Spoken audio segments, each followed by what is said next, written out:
Yusuf aka, bu Kalpeda nasoslari Next'ni necha yildan beri ishlab turibdi? Next'da xudo xohlasa 13 yildan beri ishlayapti. Aha.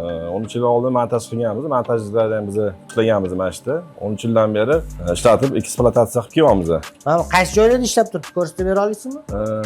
Bular pritochkalar, ahu deyiladi, hamda ahu pritochkalarga отопление, sezon payti отопление beradi. Отопление sistemasi ishlayapti hozir bular. Bular ham katta pritochkalarga ketyapti bular, kattasiga. Bu anonsini nega yechib qo'ydinglar? Buni yechib qo'ygan sababi buni sanligi suv oqizishi boshladi.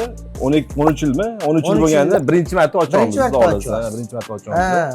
Hajmligi, sanligi birato'la alishtiryapmiz bularni. Bular pritochkaga ishlaydi. Katta pritochkalarga bular ishlayapti. Blok bo'lingan. Bular obratkalar ekan, bu podachada turgan nasoslarchi. Bu podachada turgan nasoslar bizda A, B, C, D, E blok, F bloklar bor. Bo'lingan, zona bo'lganmiz. Mana nasos bittasi рабочий, bittasi rezerv. Va F blokka bosyapti.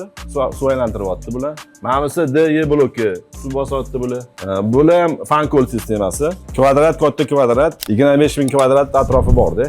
Butun zdaniya 25000. Butun zdaniya 25000 kvadratga loyihalashtirilgan yo'llar, proyekt qilingan, proyekt asosida hammasi nasoslar hisob-kitob asosida, gidravlik hisob-kitob asosida точно hisob-kitob qilingan. Mana hozir mana shu eng katta 25000 kvadratni 17000 kvadrat atrofiga suv aylantirayotgan nasoslarimiz mana shu. Ikkitasi?